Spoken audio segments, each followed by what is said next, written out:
LTO is not doing their job. Remember na nag-inspect ako? Kasama ata kayo nun, Attorney Greg, and thank you at sumama ka. DLTV, pudpud yung gulong. Pudpud, as in pudpud. At may pako pa. Totoo yun. Nakita niyo yun eh. Kung hindi ako nag-inspect, papayagan sana bumiyahe yun. Sen Mark, pudpud yung dalawang gulong, mostly pa yung goma, at meron pang pako. Yan ba in-inspect?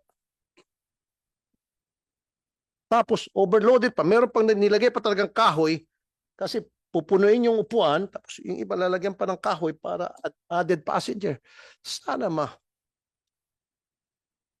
di ba? Yan bang may inspection?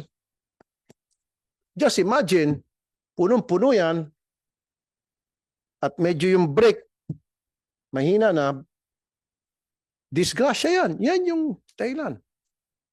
So, ibig sabihin, wala tayong ginagawa inspection. Pudpud ang gulong. Ilan pa kaya yung mga provincial buses na bumibiyahe na pudpud ang gulong? Na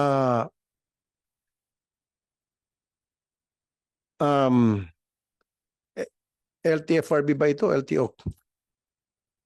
Alam ko ito mga bus company, meron silang mga motor pool at sila na nagme-maintain ng kanilang mga units. Tama? Bali. LTFRB?